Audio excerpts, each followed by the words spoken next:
The essence is to free the free flow of the traffic and also maintain safety on our roads.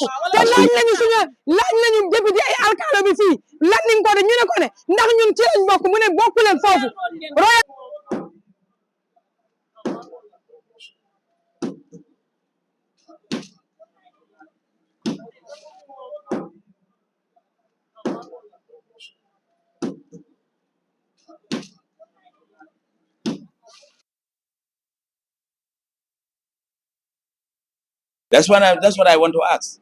You don't own it. If you are inside there, inside this property, I wouldn't have said anything. But road, this is road. Whether it's developed, it's not developed, it is road. Understand?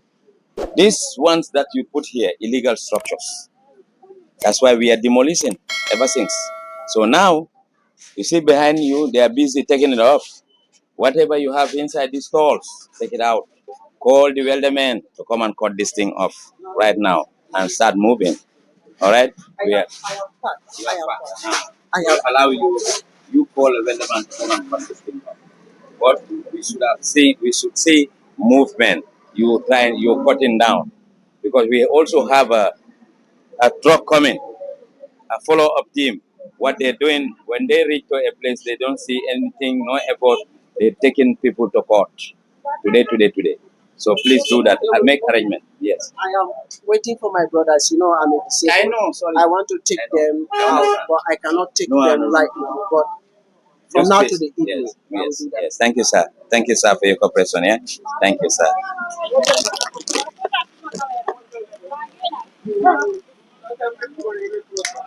Fuñma dafa dugg ci kaw suñu yoon bi soo génne ko nga dindi ko léegi ni defal téléphone ñu gaay ñëw start di def loolu dégg ñu gis waaw na This is the place, the physical planning map for them to demolish the place. So they are given here to tomorrow. So the physical planning are demolishing the place right now.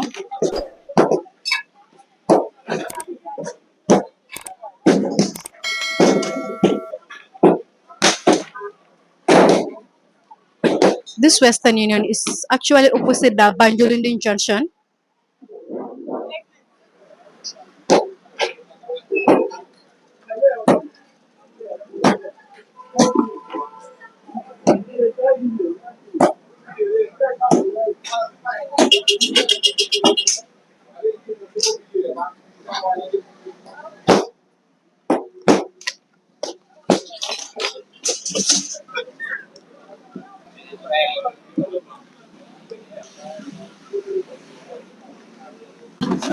So all the building, let them start, arrange some people who will come and assist and start working. If we see you doing something that is compliant, that means it's going out.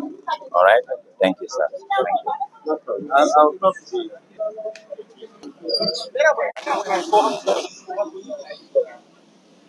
Thank you. If that's the case, even Elaine could be In building or that, this is the fence line. You see the service on there. So and we are telling them Alabaranda the Mara, it's not Alabaranda. Go and do the mark there. Lamin. Mariama Diallo. Ñun de fii la ñuy jaay Royal Road bi fii la ñuy jaay ñun jigéen yépp fii la ñuy jaay waaye ñun déggoon nañu opération bi dina am waaye ñun highway bi lañ ñu wax la ñuy dem waaye est-ce que war naa dugg ci Royal Road bi xamuñu ko woon biir Banjulunding xamuñu woon looloo ñu jógal nag bu ñu ñëwee ñu ne ñu jóg looloo ñu jaaxal parce que highway bi lañ ñu wax.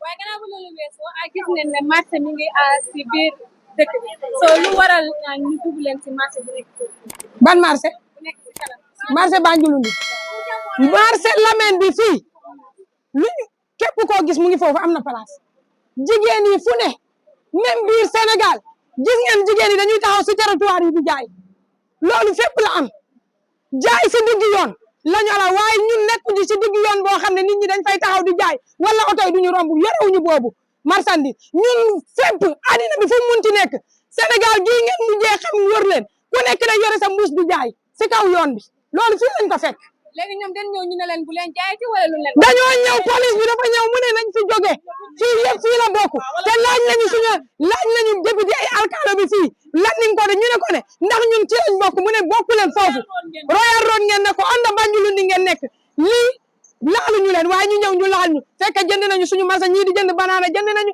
ñii di def lu ñuy def dem metti na torop togg nañ suñu lakkay di teg metti na ba ci kanami yàlla ñun waaru nañu sax bi ban réew la ñu ne ñu doon ñun suñu njaboot ñun ñooy fay jigéen ñi ñooy fay school fees jigéen ñi ñooy fay loi jigéen ñooy fay ndawal lu xew lan moo xew ci réew mi ndekete lu xew xanaa dañuy extension yoon bi wala lu xew loolu lay laaj dañuy yokku yoon bi wala lu xew tamit yoon bi nga xamante fi nga xamante ne mooy Banjul nekk na yoon boo xam ne bu xat la tey tamit ñu ngi ñaan li nga xamante ne mooy accident yi nga xam ne day am loolee tax war a accident yi dañ koy métti trop waaye ñun Banjulundi fii fu ñuy jaayee yow soo ñu fa fekkoon xam ne ne jegewuñu yoon soo ñu fekkoon si suñu diggi Banjulundi fu ñuy jaayee nii defuñu cantine defuñu dara suñu palasoor la ñu yore ak suñuy taabal tere ñu benn accident benn embouteillage defu amut fii dara amut am na luñ na xari léegi yow liggéey bu nguur gi di liggéey nii rafetlu ngeen ko wala naka la liggéey bi rafetlu nañ ko si kaw yoon bi waaye nii nekk si biir dëkk bi di foraatu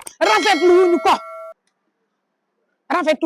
léegi loolu lay sa last carte lan mooy suñu last carte suñu yàq nañ ñu mooy suñu dernier carte dañ ñoo yàq dañ ñoo noot dañ ñoo rey pat waaw tey jigéen bu fi nekk di génne ndawal tey tiit na jigéen bu fi nekk di luwaas tiit na jigéen boo xam ne moo yore doomam si school bi tiit nañu soo gisee ñu taxaw si naaj bi dañoo tiit ñëpp a tiit loi bi moom xaw ma fan la jóge waaye naqari nañu ba si kanam yàlla daf ñu naqari kontaanuñ ci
Mako ya be bonde para etala kilo ni adama in la to doyi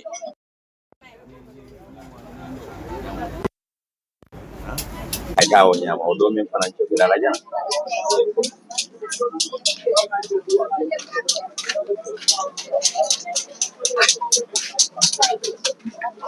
ala ni do ko la ni ba talala ya bondi na nyin dola tema nyin ko rola tema anya kada sutomal ay boy nyin nyin la ko ni ajibe bismillah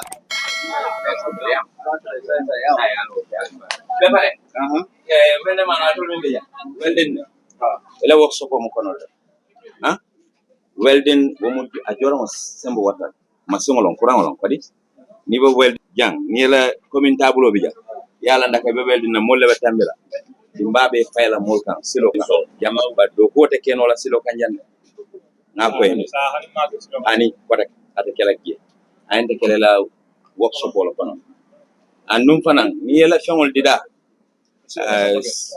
atondi tabulo amoy bundawo palanterol fengol be sika koy nyindol juma jana ko maja ya be jurba silo kan wantan wala nambe la nyin talaka be space kre ila fonko killing bunda killing also pour molialo ya na kendele bunda ay dunja na ko sample killing ke jurma silo kan ko dati silo kan fe manyen na la silo kan membo mol badande ya faham alo sain welding kano ka banta ela tableau ko ko créer tableau ko ne welding ko donc am ale silo ko ning alaka puntu sain okay baraka wa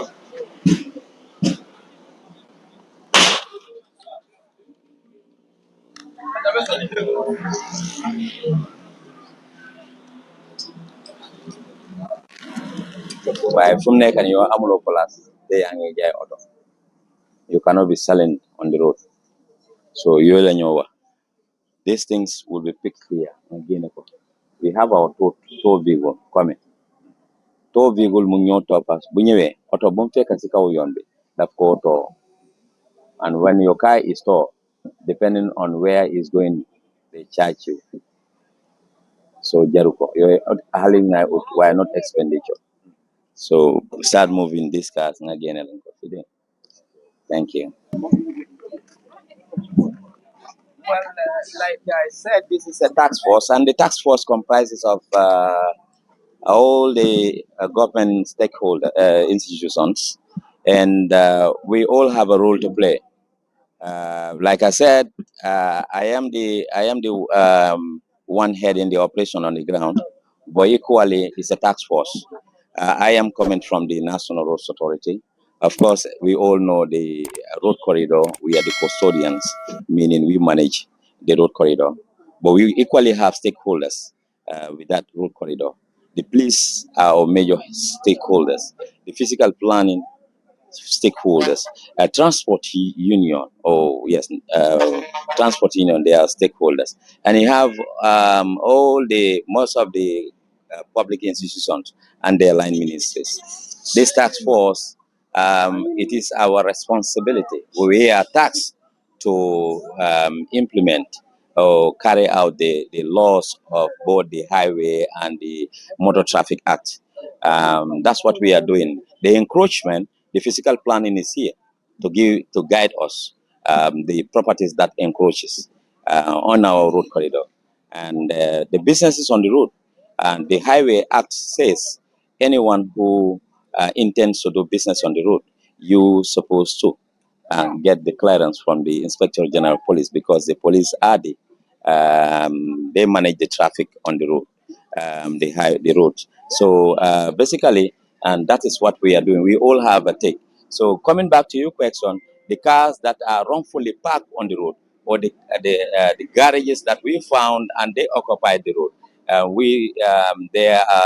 they serve as blockage or obstruction to the traffic. What we do with them, according to the law, when they are told, there is a fee that is attached depending on the distance where you tow and where you taking them. So those are the laws that we are implementing on the ground. These are not new laws; these are the laws of the land. So the laws of the land is the Gambia government in bulk that is doing the work, and we make sure the essence is to free the free flow of the traffic and also maintain safety on our roads. As we all know, it is becoming a norm in this country. Every 2-3 days, you will hear a fatal accident. Most of them are caused by these activities that we do on the road. So the government, it is the sole responsibility of the government to bring all stakeholders on one book and make sure to apply the laws that we have to save both road users, especially the vulnerable road users, the pedestrians and the cyclists. Yes. What's the issue? Yeah, the issue is this guy is occupying right now is termed as the government reserve for the airport. You understand? And this guy, he said that he went to the Alkali and the VDC, they allocate him this place here to make it a car wash. You understand? And the Alkali, he mentioned to me that the Alkali told him that this place they give it to him for temporal purpose. For temporal purpose. So he's going to make it for car wash. So and they give it to him. So I told him that this place is being reserved by the government for the Banjul International Airport. It's part of the airport extension. You understand? And he said that yes, he know that, but the alkali said let him just be there and put a temporal structure so that he can put a car wash there. But I told him that what you are doing is not something that you are putting temporal structure. You are putting permanent structures, because by looking at it right now, the blocks that we demolish, by looking at it, you can see that it's a permanent structure. When you mix a concrete with cement and sand, that one is permanent structures. So we talked to him, he understand, he said as far as we are doing a nation development, he's going to move here. But we told him that this area is being reserved by the government for the Banjul International Airport. It's part of the airport extension program. No, it has to be demolished. So that's why we start demolishing it. So he's going to continue removing it. Then they can vacate this place because this area is part of the airport extension. Yeah, I know. Exactly. I'm flat of an Fonko, ala London, La Congo, take up. Gelmala, dangerous. Exactly. You understand? So, me want to get Exactly. Well, I'm not talking about, yeah, o can come back, you Exactly. Jamuna land. Exactly. You understand? But the Kabiri Nate ko structure mal nana lola je. I don't fanga fly to la landing gear and now take off. Naje dangerous o mimpiji. Exactly. Ndakata rune kan fly to. Nadu borola. Ifan karno ko nyina boro. Te danna duma. Jang akata ate danna duma nda bra santo. You understand? So me want me be airport o kono jam ma fa. Ntanga lon. Because I'm airside assistant. At the same time, intercas hands footing, Roneka, intercake. You understand? So, ngana do call on you to reach me the airport open. Intenga belo. One antani mo buka nyo saba. Because mo na tente fang office okon. Yung ko airport la yung ko beka bona wa. Exactly. You understand? Airside office, a beka bon. Intebe do call awal. Adoko, nga support 100% because why nga support? Because nga jelo ko sa hani ni silo muta ani tata fu mun tonto. Very Westfield.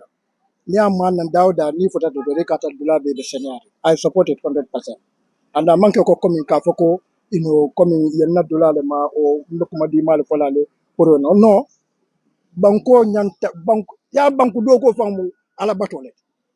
Ni be banko do ko ka banko do ko famu ma fansu ala batole. Mol camera ko comme alabato doro ne bita jamol to doro saljo muta doro ye salo wulindi wonda mante alabato tede ana tol be nyim fon lalbe alabato la because biska maybe womal la fi nyim banko ha momo be nyim do ko agence ka woman ke nyim banko dinguti anda man amal la fi nyim banko because ntol be ngajal be situation no min kon right now silol be deterring mo bu katano kantingo be farin silol dula beto la bang la anyway tata je ibuka kanano ibuka lo be kala nyami ha and woman correct at least ntol fana nyanta dunia ba mbeka yurwale duwa